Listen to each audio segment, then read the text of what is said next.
Bonsoir, bonsoir, bonsoir. J'espère que vous allez bien par la grâce de Dieu. Comment ça va? Ça fait maintenant plusieurs jours qu'on est en train de jeûner, de prier et je crois par la grâce de Dieu que Dieu nous fait extrêmement du bien et je prie que, en tout cas, si tu ne l'as pas encore ressenti, vécu, je prie que ça puisse être le cas aujourd'hui en tout cas. Alléluia. Gloire à Dieu. Je vais vous demander encore de pouvoir vous connecter quelques instants et puis on va commencer rapidement à partager ce soir.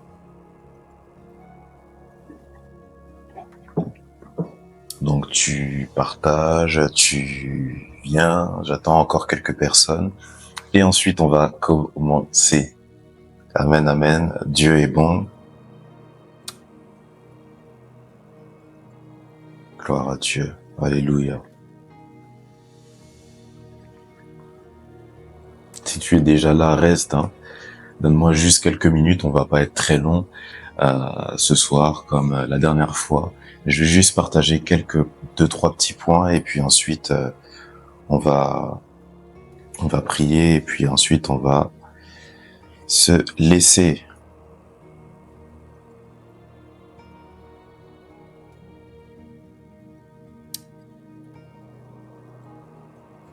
Gloire à Dieu. Amen. Ok, on va commencer. Les autres nous rejoindront. Nous rejoindrons par la suite. Amen. Seigneur Jésus, je te remets encore ces instants entre tes saintes mains. Nous allons partager ta parole et quelques portions des Écritures. Seigneur, fais-nous du bien, parle-nous. Exhorte-nous, Seigneur, enseigne-nous et encourage nos foi, Seigneur, pendant ces temps de jeûne et prière au nom de Jésus-Christ. Amen. Gloire à Dieu. J'aimerais rapidement parler aujourd'hui d'une chose qui est capitale. Vous savez, frères et sœurs, je parle pas juste pour l'Église, la mission évangélique, la grâce de Dieu me j'étais, je parle également pour quelque chose qui est primordial actuellement dans notre mouvement, dans le corps du Christ. Vous savez, frères et sœurs, on sait que Jésus revient bientôt, c'est le thème du jeûne que nous sommes en train de faire. C'est le thème de ce mois-ci également que nous sommes en train d'avoir. Jésus-Christ revient bientôt. Et par rapport au fait que Jésus-Christ revienne bientôt, il y a comme une urgence, frères et sœurs. Il y a plein de choses dont on parle, il y a plein de choses que l'on fait, mais il y a comme une urgence. Vous savez, frères et sœurs, prenons ensemble nos Bibles, comme ça on va être scripturaire. Matthieu chapitre 28. Matthieu chapitre 28, verset 19, nous dit ceci. Allez, faites de toutes les nations des disciples, les baptisant au nom du Père, du Fils et du Saint-Esprit, et enseignez-leur à observer tout ce que je vous ai prescrit. Et voici, je suis avec vous tous les jours jusqu'à la fin du monde. Alléluia. Frères et sœurs, en quelques mots ce soir, j'aimerais nous dire qu'il y a une urgence. Et cette urgence-là, frères et sœurs, c'est l'urgence de l'évangélisation. Alléluia. L'une des cordes que Dieu va extrêmement utiliser dans ces derniers temps dans lesquels nous sommes, c'est l'évangélisation. Alors il y en a beaucoup qui sont en train de se poser la question, mais au final, c'est quoi mon appel? Je sers à quoi? Qu'est-ce que Dieu veut faire au travers de moi? S'il y a une chose qui est sûre et qui regroupera ce que Dieu veut faire au travers de toi, mon frère, ma sœur, c'est l'évangélisation. Alléluia. Pourquoi l'évangélisation? Parce que comment est-ce que les personnes entendront-elles plutôt si elles n'ont pas entendu, si on ne leur a pas prêché? Alléluia. Comment est-ce que ces personnes-là viendront à Christ? Parce que Christ les appelle, mais ces personnes-là, nous devons être ces catalyseurs, nous devons être ces haut-parleurs qui pouvons être des moyens par lesquels Christ peut appeler ces personnes-là. Alléluia. Comment est-ce que ces personnes-là entendront-ils? Souvent on se pose la question, qu'est-ce que Dieu veut que je puisse faire? Ceci, cela et tout. L'un des moyens qui aide à savoir ce que Dieu veut faire, commence déjà par faire ce que Dieu t'a dit.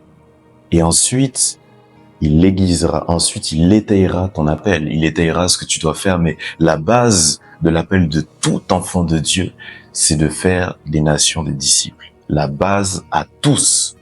Toute église, quelle que soit la vision qu'elle a, quelle que soit la spécificité qu'elle peut avoir, toute église locale a pour socle commun de pouvoir apporter l'évangile, faire des nations, des disciples. Alléluia. Et l'une des clés que Dieu utilisera dans ces derniers temps, frères et sœurs, c'est l'évangélisation. Amen. Comment est-ce que les gens pourront invoquer Dieu si on ne leur a pas prêché, si on ne leur a pas présenté Dieu? Amen. Frères et sœurs, il y a différents moyens de parler de Christ aujourd'hui. Tu peux le faire au travers de différents canaux, que ce soit publiquement, au travers des réseaux sociaux, que ce soit au travers de réunions de famille, que ce soit au travers de certains moments au travail. Ça peut être au travers de certaines fêtes qui peuvent se faire en famille. Il y a plusieurs moyens de pouvoir parler de la part de Dieu. Mais frères et sœurs, ce que j'aimerais te dire ce soir, c'est que c'est une urgence. Alléluia. C'est une urgence, frères et sœurs, que l'évangile soit répandu.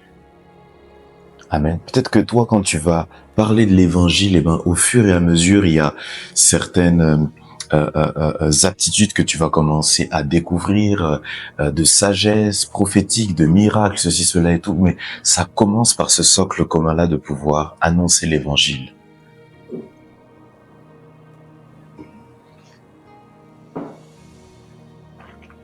Alléluia.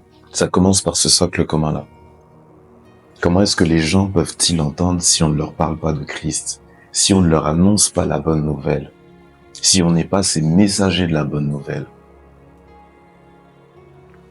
Alléluia. Frères et sœurs, c'est une urgence. Et en ces derniers temps, frères et sœurs, Dieu ne veut pas simplement élever un peuple prophétique, apostolique, parce que c'est très souvent ce qu'on entend beaucoup. Alléluia. Mais Dieu veut également élever une armée d'évangélistes. Alléluia. Dieu veut également élever une armée d'évangélistes, de femmes et d'hommes, d'enfants, de personnes âgées qui vont parler de la part de Dieu, qui ne vont pas s'arrêter, à un an, qui ne vont pas s'arrêter à je connais déjà Dieu, je suis chrétien, à ceci, cela, mais qui vont annoncer la parole de vérité. Alléluia. Vous savez, frères et sœurs, il y a des personnes qui pensent connaître la vérité. Il y a des personnes qui pensent connaître Dieu, mais n'ont pas connu Jésus-Christ, qui est le chemin, la vie et la vérité. Il n'y en a qu'un seul de chemin et c'est Jésus-Christ. C'est pas ta connaissance sur la Bible, sur un texte, sur une technologie, sur une formule qui fera que tu seras sauvé. Jésus-Christ est la seule porte qui mène au Père. Alléluia. Et en ces derniers temps, frères et sœurs, Dieu veut lever une armée d'évangélistes. Figurez-vous, frères et sœurs, que c'est le dernier mot d'ordre, en tout cas répertorié par Matthieu, c'est le dernier mot d'ordre que Jésus-Christ va donner à ses disciples. Amen. C'est le dernier mot d'ordre que Jésus-Christ va donner à ses disciples. Alléluia. Il commence Matthieu par la généalogie de Jésus-Christ, mais la dernière chose, allez, faites de toutes les nations des disciples. Alléluia. Frères et sœurs, ce duo-là sera très important dans ces derniers temps. Les 5 ministères sont très importants, mais les évangélistes, quand je parle d'évangélistes, je ne parle pas simplement d'évangélistes par ministère, quand je dis évangéliste, je parle d'évangéliste par rapport à la fonction, par rapport à ce que Dieu te permet de faire sur l'instant. Tu peux être prophète de ministère, mais tu es un évangéliste également, tu dois annoncer la bonne nouvelle. Amen. Tu peux être apôtre de ministère, mais tu es également appelé à être un docteur. Pourquoi? Parce que tu dois également bâtir la foi des gens. Réfuter certaines doctrines, tu dois également consolider la foi de certaines personnes. Alléluia. Et le socle commun à tout ça, c'est que nous devons évangéliser les dernières prescriptions que Jésus-Christ va donner. Pourquoi est-ce que Jésus-Christ donne cela? Parce que cette dernière prescription, parce que euh, par rapport à la suite des choses, par rapport à comment est-ce que les choses doivent se faire, l'armée des évangélistes doit se lever et à un moment très stratégique, c'est-à-dire le moment dans lequel nous sommes. Alléluia. Frères et sœurs, profitons pendant que le Saint-Esprit est encore répandu sur terre. Profitons pendant que le Saint-Esprit permet encore à ce que nous puissions librement annoncer l'Évangile. Frères et sœurs, on va nous mettre de plus en plus des bâtons dans cette deuxième décennie-là de 2025 jusqu'à 2030. On va nous mettre de plus en plus des bâtons dans les roues. Nos messages devront être de plus en plus cryptés, bridés, pour certains malheureusement, parce que on va nous mettre des bâtons dans les roues, on va nous empêcher d'annoncer l'évangile. Alléluia. Et Dieu veut lever certaines armées d'évangélistes. Alléluia. Peut-être que tu te poses la question, comme je le disais en introduction, qu'est-ce que je dois faire? C'est quoi mon appel? À quoi est-ce que je suis appelé? Alléluia. À quoi est-ce que je suis appelé? Où est-ce que je dois être? Dans quel champ je dois travailler? Je te dirais, commence par évangéliser, commence par parler de Jésus-Christ. Alléluia. Commence par parler de Jésus-Christ. Commence à dire ce qu'il a fait pour toi. Commence à dire, parce que l'une des choses dont on a peur aujourd'hui, c'est dire ce que Dieu a fait pour nous. Parce qu'on peut paraître fou, folle. Non, dis-le. Les gens ont soif de cela. Si Dieu dit allez, faites de toutes les nations des disciples, c'est qu'il y a des personnes qui ont les oreilles pour pouvoir entendre ce que tu dois dire. Alléluia. C'est que Dieu a réservé une catégorie de personnes qui peuvent t'entendre, qui au son de ta voix vont entendre l'évangile, seulement au son de ta voix à toi. Et j'aimerais que nous puissions prier avant de terminer et dire à Dieu, Seigneur Jésus-Christ, aide-moi à ce que ma bouche soit déliée. Pendant ces derniers jours, ces derniers temps, Seigneur, où j'ai peur de parler, où j'ai peur d'annoncer l'évangile, délie ma bouche, Seigneur. Délie mes paroles, Seigneur. Délie, Seigneur, ma manière d'être, Seigneur Jésus-Christ. Aide-moi, Seigneur, à annoncer l'évangile à ces captifs. Aide-moi à annoncer l'évangile à ces prisonniers, ces prisonnières, ces personnes, Seigneur Jésus-Christ, qui sont dépourvues de tout. Ces personnes, Seigneur, que le diable a déjà ciblées afin de pouvoir les emmener en enfer. Tu veux lever une armée d'évangélistes en ces derniers temps. Seigneur, aide-moi. Je ne sais pas si je suis amené à ce ministère-là, mais du moins, Seigneur, je veux bien, Seigneur, te prêter ma voix. Je veux bien te prêter tout ce que je suis afin de pouvoir annoncer l'évangile. Au nom de Jésus-Christ.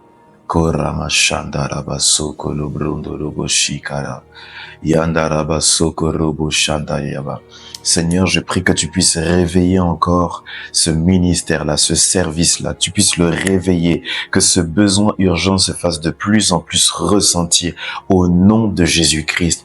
Je prie que même dans les assemblées là où, Seigneur, il n'y avait aucune évangélisation qui se faisait, aucun programme, rien qui était prévu par rapport à cela.